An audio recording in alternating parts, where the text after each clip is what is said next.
ಎಲ್ಲರಿಗೂ ನಮಸ್ಕಾರ. ಮತ್ತೊಮ್ಮೆ ನನ್ನ ಚಾನಲ್ಗೆ ಪ್ರೀತಿಯ ಸ್ವಾಗತ. Welcome back to my channel. ಕರ್ನಾಟಕದ 31 ಜಿಲ್ಲೆಗಳು ಅಥವಾ ಕರ್ನಾಟಕದ 31 ಜಿಲ್ಲೆಗಳು ಯಾವ್ಯಾವು ಅಥವಾ ಕಲ್ಯಾಣ ಕರ್ನಾಟಕದ ಜಿಲ್ಲೆಗಳು ಯಾವ್ಯಾವು ಎಂಬುದನ್ನು ಈ ಒಂದು ವಿಡಿಯೋ ಮುಖಾಂತರ ತಿಳಿಸ್ಕೊಡ್ತಾ ಇದ್ದೀನಿ. ನೋಡಿ, ಕರ್ನಾಟಕದ ಜಿಲ್ಲೆಗಳು ಎಷ್ಟು, ಅವು ಯಾವ್ಯಾವು, ಯಾವ ಜಿಲ್ಲೆ ಯಾವುದಕ್ಕೆ ಪ್ರಸಿದ್ಧಿಯನ್ನು ಪಡೆದಿದೆ, ಈ ಒಂದು ಮುಖ್ಯವಾದಂತಹ ಇನ್ಫಾರ್ಮೇಷನನ್ನು ಈ ಒಂದು ವಿಡಿಯೋ ಮುಖಾಂತರ ಶೇರ್ ಮಾಡ್ತಾ ಇದ್ದೀನಿ. ಕರ್ನಾಟಕದ ಜಿಲ್ಲೆಗಳು ಒಟ್ಟು 31. ಒಂದನೇದು ಬಾಗಲಕೋಟೆ ಜಿಲ್ಲೆ. ಈ ಜಿಲ್ಲೆಯ ಬಗ್ಗೆ ಕರ್ನಾಟಕದ ಜಿಲ್ಲಾ ಕೇಂದ್ರ ಇದು. ಚಾಳುಕ್ಯ ವಂಶವು ಈ ಜಿಲ್ಲೆಯನ್ನು ಆಳಿದಂತಹ ಇತಿಹಾಸ ಇದೆ. ಈ ಜಿಲ್ಲೆಯು ಇಳಕಲ್ ಸೀರೆಗೆ ಪ್ರಸಿದ್ಧ. ಎರಡನೇ ಜಿಲ್ಲೆ ಬಳ್ಳಾರಿ. 8ನೇ ಅತಿದೊಡ್ಡ ಜಿಲ್ಲೆ. ಈ ಪ್ರದೇಶವು ವಿಜಯನಗರ ಅರಸರಿಂದ ಪ್ರಾಬಲ್ಯವನ್ನು ಹೊಂದಿತ್ತು.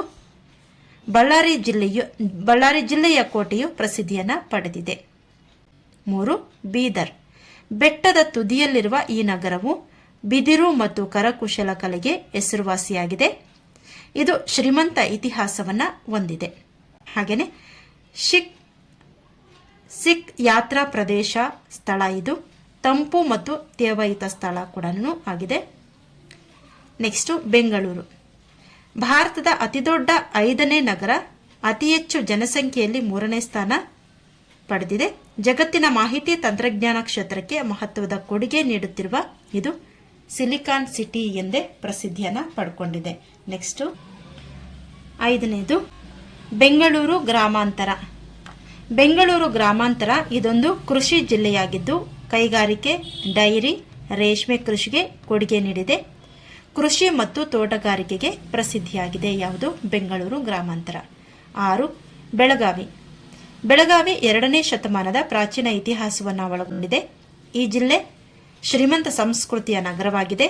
5 ಇಂಜಿನಿಯರಿಂಗ್ ಮತ್ತು 5 ವೈದ್ಯಕೀಯ ದಂತ ವೈದ್ಯಕೀಯ ಕಾಲೇಜುಗಳನ್ನು ಕೂಡ ಒಳಗೊಂಡಿದೆ. ಇಲ್ಲಿ ಗೋಕಾಕ್ ಜಲಪಾತ, ಇಂಡಲ್ಗಾ ಜೈಲು 1880ಕ್ಕೂ ಮೊದಲೇ ಕಟ್ಟಲಾಗಿದೆ. ನೆಕ್ಸ್ಟು 7ನೇದು ವಿಜಯಪುರ. ಈ ಜಿಲ್ಲೆಯು ಐತಿಹಾಸಿಕ ಸ್ಥಳಗಳಿಂದ ಕೂಡಿದೆ. 10-11ನೇ ಶತಮಾನದಲ್ಲಿ ಕಲ್ಯಾಣಿ ಚಾಳುಕ್ಯರಿಂದ ಸ್ಥಾಪಿತವಾದಂತಹ ಈ ನಗರ 13ನೇ ಶತಮಾನದಲ್ಲಿ ದೆಹಲಿಯ ಖಿಲ್ಜಿ ಸುಲ್ತಾನರ ಕೈಯಲ್ಲಿ ಸಿಕ್ಕಿತ್ತು. ಇದನ್ನು ಮೊದಲು ವಿಜಾಪುರ ಎಂದು ಕರೀತಾ ಇದ್ರು. ನೆಕ್ಸ್ಟು 8ನೇ ಜಿಲ್ಲೆ ಚಾಮರಾಜನಗರ. ಈ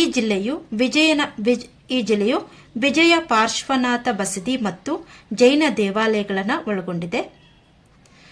ಮಲೈ ಮಹದೇಶ್ವರ ಬೆಟ್ಟ ಭಕ್ತಾದಿಗಳ ಯಾತ್ರಾ ಸ್ಥಳವೂ ಕೂಡ ಈ ಜಿಲ್ಲೆಯಲ್ಲಿ ಇದೆ. ನೆಕ್ಸ್ಟ್ 9ನೇ ಜಿಲ್ಲೆ ಚಿಕ್ಕಬಳ್ಳಾಪುರ. ಚಿಕ್ಕಬಳ್ಳಾಪುರ ಆಧುನಿಕ ಕೃಷಿ ಪ್ರದೇಶವಾಗಿರುವಂತಹ ಈ ಜಿಲ್ಲೆಯು ರೇಷ್ಮೆ, ದ್ರಾಕ್ಷಿ ಮತ್ತು ತರಕಾರಿಗಳ ಉತ್ಪಾದನಾ ತಾಣ ಆಗಿದೆ. ಇದು ಪ್ರಸಿದ್ಧ ಇಂಜಿನಿಯರ್ ಸರ್ ಎಂ ವಿಶ್ವೇಶ್ವರಯ್ಯನವರ ಜನ್ಮಸ್ಥಳ ಆಗಿದೆ. 10 ಚಿಕ್ಕಮಗಳೂರು. ಇದನ್ನು ಚಿಕ್ಕಮಗಳೂರು ಅಂತ ಈಗ ಕರೀತಾರೆ. ಇದು ಕಾಫಿ ನಾಡು, ಹಾಗೆ ಚಾರಣ ಪ್ರಿಯರ ಮೆಚ್ಚಿನ ತಾಣ ಕೂಡ ಆಗಿದೆ. 11 ಚಿತ್ರದುರ್ಗ ಜಿಲ್ಲೆ. ಶಿಲಾಯುಗದಷ್ಟು ಪುರಾತನ ಸ್ಥಳ ಈ ಚಿತ್ರದುರ್ಗ ಜಿಲ್ಲೆ. ಕುತೂಹಲ ಮೂಡಿಸುವ ಸ್ಥಳ ಪುರಾಣಗಳು ಇಲ್ಲಿ ಲಭ್ಯವಾಗಿವೆ. ಹಾಗೆಯೇ ಶಿಲಾಯುಗದಷ್ಟು ಪುರಾತನ ಮನುಷ್ಯ ವಾಸಸ್ಥಾನವಾದ ನೆಲೆಗಳು ಕೂಡ ಇಲ್ಲಿ ಇದ್ದಾವೆ. ಸಾವಿರಾರು ವರ್ಷಗಳ ನಾಗರಿಕತೆಗಳ ತವರು ಈ ಜಿಲ್ಲೆ. ಪ್ರಾಚೀನತೆ ಹಾಗೂ ಆಧುನಿಕತೆಗಳ ಸಮ್ಮಿಲನ ಸ್ಥಳ ಚಿತ್ರದುರ್ಗ ಜಿಲ್ಲೆ. ಇಲ್ಲಿ ಬ್ರಹ್ಮಗಿರಿ, ಸಿದ್ದಾಪುರ, ಜಟಿಂಗರಾಮೇಶ್ವರ ಶಾಸನ ಮೂಲಕ ಅಶೋಕನ ಶಾಸನದ ಲಿಖಿತ ಇತಿಹಾಸವನ್ನು ಒಳಗೊಂಡಿದೆ. 12ನೆಯ ಕರ್ನಾಟಕದ ಜಿಲ್ಲೆ ದಕ್ಷಿಣ ಕನ್ನಡ. ದಕ್ಷಿಣ ಕನ್ನಡ ಶೈಕ್ಷಣಿಕ ಚಟುವಟಿಕೆಗಳ ಕೇಂದ್ರ, ಪ್ರಸಿದ್ಧ ಶೈಕ್ಷಣಿಕ ಸಂಸ್ಥೆಗಳ ತಾಣವಾಗಿದೆ. ಮಂಗಳೂರು ಬೀಚ್ ಪ್ರಸಿದ್ಧ ಯಾತ್ರಾ ಸ್ಥಳವಾಗಿದೆ. ಎಲ್ಲಿ? ದಕ್ಷಿಣ ಕನ್ನಡದಲ್ಲಿ. ಕರ್ನಾಟಕದ 13ನೆಯ ಜಿಲ್ಲೆ ದಾವಣಗೆರೆ. ಜೆ.ಎಚ್. ಪಟೇಲ್ ದಾವಣಗೆರೆಯನ್ನು ಸ್ವತಂತ್ರ ಜಿಲ್ಲೆಯನ್ನಾಗಿ ಮಾರ್ಪಡಿಸಿದರು. ಅದಕ್ಕೆ ಮೊದಲು ಇದು ಚಿತ್ರದುರ್ಗ ಜಿಲ್ಲೆಯ ತಾಲೂಕು ಕೇಂದ್ರ ಆಗಿತ್ತು. ಬೆಣ್ಣೆ ದೋಸೆಗೆ ಪ್ರಸಿದ್ಧಿಯಾಗಿರುವಂತಹ ಈ ಜಿಲ್ಲೆ ದಾವಣಗೆರೆ ಬೆಣ್ಣೆ ದೋಸೆಗೆ ಪ್ರಸಿದ್ಧವಾದಂತಹ ಈ ಜಿಲ್ಲೆ ಕಾಟನ್ ಮಿಲ್ಸ್ಗೆ ಪ್ರಸಿದ್ಧಿಯನ್ನು ಪಡ್ಕೊಂಡಿದೆ. ಹಾಗೆ ಕ್ವಿಟ್ ಇಂಡಿಯಾ ಚಳವಳಿ ಇಲ್ಲಿ ವಿಭಿನ್ನವಾಗಿ ನಡೆಯಿತು. ಈ ನಗರ ಇಂದು ಶರವೇಗದಲ್ಲಿ ಬೆಳೀತಾ ಇದೆ. ನೆಕ್ಸ್ಟ್ 14ನೆಯ ಕರ್ನಾಟಕದ ಜಿಲ್ಲೆ ಧಾರವಾಡ. ಧಾರವಾಡದಲ್ಲಿ ಕೃಷಿ ವಿಜ್ಞಾನಿಗಳ ವಿಶ್ವವಿದ್ಯಾಲಯ ಇದೆ. ಹತ್ತಿ ಹೈಬ್ರಿಡ್ ನಂತರ ವಿವಿಧ ಬೆಳೆಗಳ ತವರೂರು ಇದಾಗಿದೆ. ಚೆನ್ನ, ಸೋಯಾಬೀನ್, ಕಡಲೆಬೀಜ ಇಲ್ಲಿನ ಪ್ರಸಿದ್ಧ ಬೆಳೆಗಳು. ಜ್ಞಾನಪೀಠ ಪ್ರಶಸ್ತಿ ವಿಜೇತ ದ.ರಾ. ಬೇಂದ್ರೆಯವರ ಜನ್ಮಸ್ಥಳ ಇದಾಗಿದೆ. ಇಲ್ಲಿ ಅಮೃತೇಶ್ವರ ದೇವಾಲಯ ಇದೆ. ನೆಕ್ಸ್ಟ್ ಕರ್ನಾಟಕದ 15ನೆಯ ಜಿಲ್ಲೆ ಗದಗ. ಪ್ರಾಚೀನ ಕಾಲದಿಂದಲೂ ಕಲೆ, ಸಾಹಿತ್ಯ, ಸಂಸ್ಕೃತಿ, ಅಧ್ಯಾತ್ಮಗಳ ಕ್ಷೇತ್ರ ಈ ಗದಗ ಆಗಿದೆ. ಹಾಗೆಯೇ ನಿಸರ್ಗ ಸೌಂದರ್ಯದ ನೆಲೆವೀಡು ಕೂಡ ಆಗಿದೆ. ನರಗುಂದ ಕೋಟೆಯು ಇಲ್ಲಿನ ಪ್ರಮುಖ ಆಕರ್ಷಣೆ ಆಗಿದೆ. ಈ ಸ್ಥಳವು ಮೊದಲು ಚಾಳುಕ್ಯರ ಆಳ್ವಿಕೆಯಲ್ಲಿ ಇತ್ತು. ನೆಕ್ಸ್ಟು 16ನೆಯ ಕರ್ನಾಟಕದ ಜಿಲ್ಲೆ ಕಲಬುರ್ಗಿ. ಕಲಬುರ್ಗಿ ತೊಗರಿ ಬೆಳೆಗೆ ಪ್ರಸಿದ್ಧವಾದಂತಹ ಜಿಲ್ಲೆ. ಈ ಸ್ಥಳ ಸುಣ್ಣದ ಕಲ್ಲಿನ ನಿಕ್ಷೇಪಗಳನ್ನು ಒಳಗೊಂಡಿದೆ. ಕಲಬುರ್ಗಿ ಕೋಟೆ 1347ರಲ್ಲಿ ನಿರ್ಮಿಸಲಾಗಿದೆ. ಪ್ರಸ್ತುತ 11 ತಾಲೂಕುಗಳನ್ನು ಈ ಜಿಲ್ಲೆ ಒಳಗೊಂಡಿದೆ. ನೆಕ್ಸ್ಟು 17 ಹಾಸನ ಜಿಲ್ಲೆ.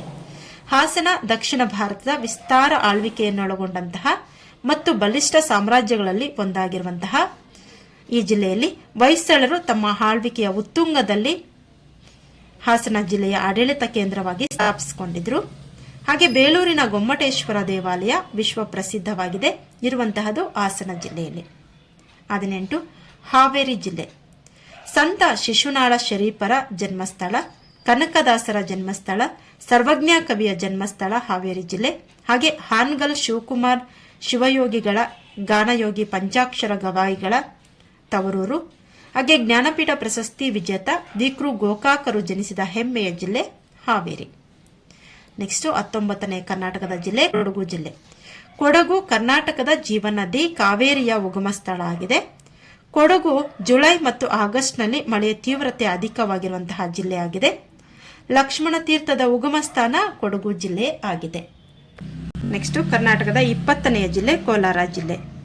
ಕೋಲಾರ ಜಿಲ್ಲೆಯು ಚಿನ್ನದ ಗಣಿಗಾರಿಕೆಗೆ ವಿಶ್ವ ಪ್ರಸಿದ್ಧಿಯನ್ನು ಪಡ್ಕೊಂಡಿದೆ. ರೇಷ್ಮೆಯ ನಾಡು, ಹೈನುಗಾರಿಕೆಯ ನಾಡು ಆಗಿದೆ ಕೋಲಾರ. ಹಾಗೆಯೇ ಪಾಲಾರ್ ನದಿಯ ಉಗಮ ಸ್ಥಾನ ಕೂಡ ಆಗಿದೆ. ಈ ಜಿಲ್ಲೆ 5 ತಾಲೂಕುಗಳನ್ನು ಒಳಗೊಂಡಿದೆ. ನೆಕ್ಸ್ಟು 21ನೇ ಜಿಲ್ಲೆ ಕೊಪ್ಪಳ ಜಿಲ್ಲೆ. ಕೊಪ್ಪಳ ಜಿಲ್ಲೆ 3 ಬೆಟ್ಟಗಳಿಂದ ಆವೃತವಾಗಿರುವಂತಹ ಜಿಲ್ಲೆ ಇದು. ಇಲ್ಲಿನ ಗವಿಮಠವು ಪ್ರಮುಖ ಆಕರ್ಷಣೆ. ವಿಜಯನಗರ ರಾಜವಂಶದ ಮೊದಲ ರಾಜಧಾನಿಯಾಗಿತ್ತು ಕೊಪ್ಪಳ ಜಿಲ್ಲೆ. ಈ ಜಿಲ್ಲೆ 4 ತಾಲೂಕುಗಳನ್ನು ಒಳಗೊಂಡಿದೆ. 22ನೇದು ಮಂಡ್ಯ ಜಿಲ್ಲೆ. ಅನೇಕ ದಂತಕಥೆಗಳು ಈ ಸ್ಥಳವನ್ನು ವಿವರಿಸ್ತವೆ. ಕೃತಯುಗದಲ್ಲಿ ವೇದಾರಣ್ಯ ಹಾಗೆಯೇ ವಿಷ್ಣು ಪುರಾಣ ಎಂದು ತಿಳಿಯಲ್ಪಟ್ಟಿದೆ. ಕೃತಯುಗದಲ್ಲಿ ಕಬ್ಬು, ಭತ್ತ ಇಲ್ಲಿಯ ಪ್ರಮುಖ ಬೆಳೆಗಳಾಗಿದ್ದಾವೆ. ಇದು ಕರ್ನಾಟಕದ ಸಕ್ಕರೆಯ ಖನಿಜ ಆಗಿದೆ. ಯಾವುದು? ಮಂಡ್ಯ ಜಿಲ್ಲೆ. ನೆಕ್ಸ್ಟ್ ಕರ್ನಾಟಕದ 23ನೆಯ ಜಿಲ್ಲೆ ಮೈಸೂರು. ಇಲ್ಲಿ ರೇಷ್ಮೆ ಫ್ಯಾಕ್ಟರಿ ಇದೆ. ಹಾಗೆ ಶ್ರೀಗಂಧದ ಮರಗಳು, ಬೀಟೆ ಮರದ ಕಲಾಕೃತಿಗಳು ಪ್ರಮುಖ ಆಕರ್ಷಣೆಯಾಗಿದ್ದಾವೆ. ಅದಷ್ಟೇ ಅಲ್ಲ, ಮೈಸೂರಿನ ಹಳೆಯ ಸೊಗಡನ್ನು ಉಳಿಸಿಕೊಂಡಿರುವಂತಹ ಜಿಲ್ಲೆ. ಮೈಸೂರು ತನ್ನ ಹಳೆಯ ಸೊಗಡನ್ನು ಉಳಿಸಿಕೊಂಡಿರುವಂತಹ ಜಿಲ್ಲೆ ಅಂತಾನೆ ಪ್ರಸಿದ್ಧಿಯಾಗಿದೆ. ನೆಕ್ಸ್ಟ್ 24 ರಾಯಚೂರು. ರಾಯಚೂರು ಬಹುಮನಿ ಸುಲ್ತಾನರು ಮತ್ತು ವಿಜಯನಗರದ ಅರಸರು, ಬಿಜಾಪುರದ ಆದಿಲ್ ಶಾಹಿಗಳು, ಹೈದರಾಬಾದಿನ ನಿಜಾಮರ ಆಳ್ವಿಕೆಯ ಸ್ಥಳ ಆಗಿದೆ. ಇಲ್ಲಿಯ ರಾಯಚೂರು ಕೋಟೆ ಪ್ರಮುಖ ಆಕರ್ಷಣೆಯ ಸ್ಥಳ ಕೂಡ ಆಗಿದೆ. ನೆಕ್ಸ್ಟ್ 25ನೇಯ ಜಿಲ್ಲೆ ರಾಮನಗರ. ರಾಮನಗರ ರೇಷ್ಮೆ ಕೃಷಿಗೆ ಹೆಸರುವಾಸಿಯಾದಂತಹ ಜಿಲ್ಲೆ. ಇದನ್ನು ಸಿಲ್ಕ್ ಟೌನ್ ಅಥವಾ ಸಿಲ್ಕ್ ಸಿಟಿ ಅಂತ ಕೂಡ ಕರೀತಾರೆ. 26ನೇ ಜಿಲ್ಲೆ ಶಿವಮೊಗ್ಗ ಜಿಲ್ಲೆ. ಶಿವಮೊಗ್ಗ ಜಿಲ್ಲೆಯಲ್ಲಿ ಕದಂಬರು, ಗಂಗರು, ಚಾಳುಕ್ಯರು, ರಾಷ್ಟ್ರಕೂಟರು, ಕೆಳದಿ ಮತ್ತು ವಿಜಯನಗರದ ಅರಸರು ಆಳ್ವಿಕೆ ಮಾಡಿದ್ದಾರೆ. ಹಾಗೆಯೇ ಭಾರತೀಯ ಶ್ರೇಷ್ಠ ರಾಜವಂಶಗಳಾದಂತಹ ಇವರೆಲ್ಲರೂ ಕೂಡ ಈ ಒಂದು ಶಿವಮೊಗ್ಗ ಜಿಲ್ಲೆನ ಆಳಿದ್ದಾರೆ. ಈ ಶಿವಮೊಗ್ಗ ಶಿವಪ್ಪ ನಾಯಕನ ಆಳ್ವಿಕೆಯಲ್ಲಿ ಇದು ಉತ್ತುಂಗವನ್ನು ಕೂಡ ತಲುಪಿತ್ತು. ಮಲೆನಾಡಿನ ಒಂದು ಭಾಗವಾಗಿರುವಂತಹ ಶಿವಮೊಗ್ಗ ನಿಸರ್ಗಭರಿತವಾಗಿರುವಂತಹ ಒಂದು ಜಿಲ್ಲೆ. 27 ತುಮಕೂರು.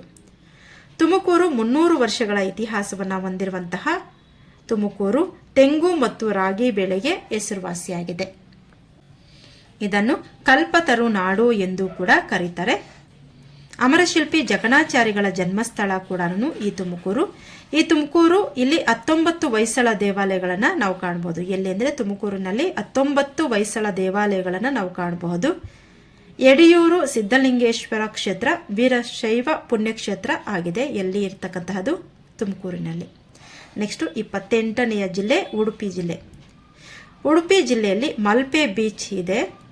ಅಷ್ಟೇ ಅಲ್ಲ, ಮಧ್ವಾಚಾರ್ಯರಿಂದ ಸ್ಥಾಪಿಸಲ್ಪಟ್ಟ ಕೃಷ್ಣ ದೇವಾಲಯವೂ ಕೂಡ ಇದೆ. ಅದನ್ನೇ ಇಲ್ಲಿನ ಪ್ರಮುಖ ಆಕರ್ಷಣೆ. ಇಲ್ಲಿ ಕೃಷ್ಣನ ಕನಕನ ಕಿಂಡಿಯ ಮೂಲಕ ದರ್ಶನವನ್ನು ಪಡೀತಾರೆ. ನೆಕ್ಸ್ಟ್ 29ನೆಯ ಜಿಲ್ಲೆ ಉತ್ತರ ಕನ್ನಡ ಜಿಲ್ಲೆ. ಕರ್ನಾಟಕದ ಅತಿ ದೊಡ್ಡ ಜಿಲ್ಲೆ ಈ ಒಂದು ಉತ್ತರ ಕನ್ನಡ ಜಿಲ್ಲೆ. ಹೇರಳ ನಿಸರ್ಗ ಸಂಪತ್ತನ್ನು ಹೊಂದಿರುವಂತಹ ಜಿಲ್ಲೆ. ವಿಭಿನ್ನ ಭೌಗೋಳಿಕ ಲಕ್ಷಣಗಳಿಂದ ಕೂಡಿರುವಂತಹ ದಟ್ಟ ಅರಣ್ಯಗಳನ್ನು ಒಳಗೊಂಡಿರುವಂತಹ ಈ ಒಂದು ಜಿಲ್ಲೆಯಲ್ಲಿ ಕುಣಬಿ ಬುಡಕಟ್ಟು ಜನಾಂಗ ವಾಸ ಮಾಡ್ತಾ ಇದ್ದಾರೆ. ಈ ಜಿಲ್ಲೆಯಲ್ಲಿ ಭೂತಾರಾಧನೆ ವಿಶೇಷವಾದಂತಹದ್ದು. ನೆಕ್ಸ್ಟ್ 30ನೆಯ ಜಿಲ್ಲೆ ಯಾದಗಿರಿ. ಯಾದವರ ಮೊದಲ ರಾಜಧಾನಿಯಾಗಿತ್ತು. ಯಾದಗಿರಿ ಕೋಟೆ ಅತಿ ದೊಡ್ಡ ಬೆಟ್ಟದ ಕೋಟೆಯಾಗಿದೆ. ಶ್ರೀಮಂತ ಐತಿಹಾಸಿಕ ಮತ್ತು ಸಾಂಸ್ಕೃತಿಕ ಪರಂಪರೆಗಳನ್ನು ಒಳಗೊಂಡಿರುವಂತಹ ಈ ಜಿಲ್ಲೆ 7 ತಾಲೂಕುಗಳನ್ನು ಒಳಗೊಂಡಿದೆ. ನೆಕ್ಸ್ಟು 31ನೆಯ ಜಿಲ್ಲೆ ವಿಜಯನಗರ. ಕರ್ನಾಟಕದ 31ನೆಯ ಜಿಲ್ಲೆ ಇದು ಪ್ರಸಿದ್ಧ ವಿಜಯನಗರ ಸಾಮ್ರಾಜ್ಯದ ಹಿಂದಿನ ರಾಜಧಾನಿಯಾಗಿತ್ತು ಮತ್ತು ಅವರ ರಾಜಧಾನಿ ಹಂಪಿ ಕೂಡ ಆಗಿತ್ತು. ಅದಷ್ಟೇ ಅಲ್ಲ, ಯುನೆಸ್ಕೋ ವಿಶ್ವ ಪರಂಪರೆಯ ತಾಣಗಳಲ್ಲಿ ವಿಜಯನಗರ ಒಂದಾಗಿದೆ. ಇದಾಗಿದೆ ಕರ್ನಾಟಕದ 31 ಜಿಲ್ಲೆಗಳ ಸಂಕ್ಷಿಪ್ತ ಪರಿಚಯ.